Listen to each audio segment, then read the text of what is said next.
Hi, I'm Doug Boles, president of the Indianapolis Motor Speedway. Thank you for listening to Behind the Bricks. We're excited to bring you this exclusive and entertaining content about the world's greatest racetrack. Keep listening, and I hope you enjoy this episode. Today, I'm coming to you from right inside the Indianapolis Motor Speedway with our IU Health Medical Center right behind me. We want to give you an opportunity to see what's inside this building that was actually built in 1947-48 and has been here since then. It is the oldest building inside the Speedway. Our oldest building is the barn. But we wanted to give you an opportunity to see Dr. Billows, Dr. Vaizer, understand what happens in this building for our drivers, but how you can benefit if you need some medical service here at the Indianapolis Motor Speedway. This is where if you had an issue at the Speedway and our first aid stations couldn't take care of you, or you were here in the infield already, this is where you would come in and you would get checked in. We can take care of just about everything here because we want to get you back to your seats so that you can watch the rest of the racing while you're here. But I'm excited because we have an opportunity to talk to Dr. Geoff Billows, who's our medical director, and then our deputy medical director, Julia Vaizer, who will, in November, be the first female medical director for the Indianapolis Motor Speedway and the NTT INDYCAR Series. Thank you so much for letting us come in.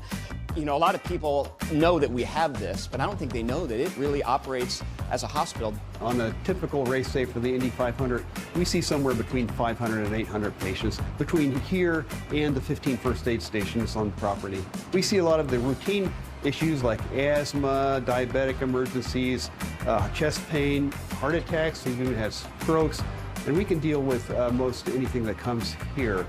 We're not a full-service hospital, but we can stabilize more serious conditions before we transport downtown. Dr. Billows, one of the fun things about how we deal with our race car drivers is a fellowship program that you helped organize with IU Health, the IU Health Motorsport Medicine Fellowship Program. It's a postgraduate program. You have to be a doctor already to get there. How important and how different is training to deal with trauma on track than it is just normal medicine training?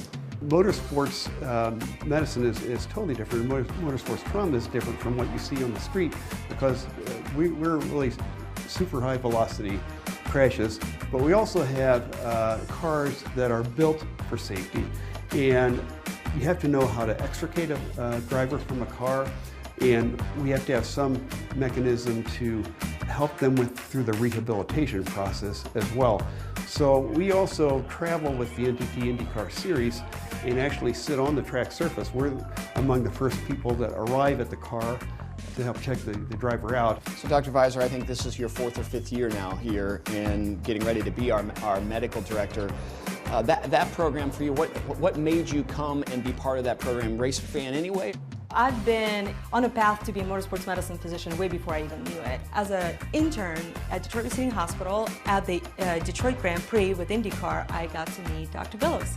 And we had this 30-second interaction, and I said, hello, my name is Julia Vaizer. I dream of starting a motorsports medicine fellowship one day. And Dr. Billows said, me too, I'm actually working on it already.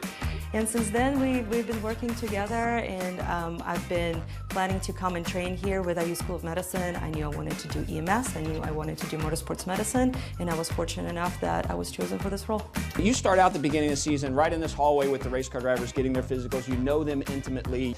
How important is that relationship for you guys with the race car drivers, and does it start at that moment when you're giving them those physicals to get them ready for the season? We're talking, a relationship between a physician and a patient. We want to make sure that they know that their interest is our best interest. We want them to succeed. We want them to race for a very long time, be very successful drivers. So all we do is establish this relationship during those physicals. When the physicals start here, you do everything from eye exams, hearing exams, to traditional physical, heart tests. We do drug testing. Anybody that drives a car on a racetrack, not just a race car, has to go through that and be cleared by all of you to do that. So that's one of the cool things that you guys do. We learned in James Hinchcliffe's incident that blood was really important to have here, and it was something that we really didn't think about on the front end, and that has changed. Anytime there's an incident, drivers have to come see you. Right, and the drivers come in this area. This is the driver portion of the hospital. They're brought here, we do an initial evaluation. If they have a significant injury, then we can get them stabilized and get them transported down to the trauma center at IU Health Methodist.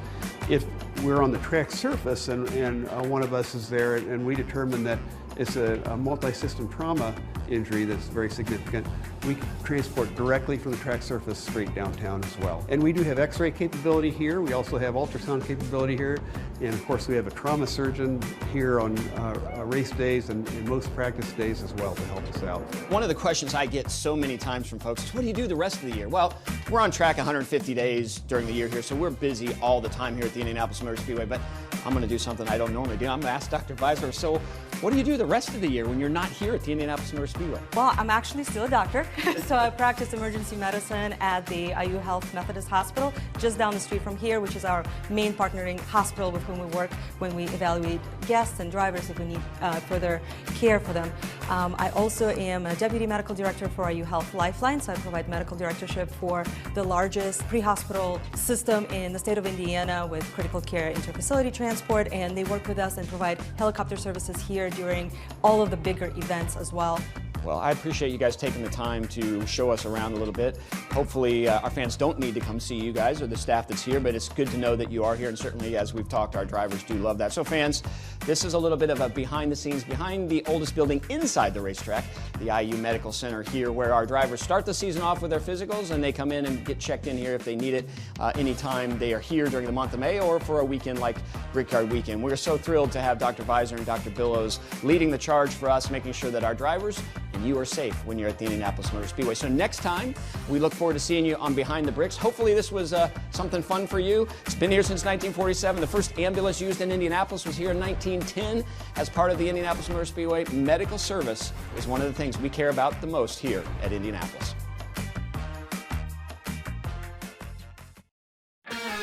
Thank you, fans, for listening to this episode of Behind the Bricks.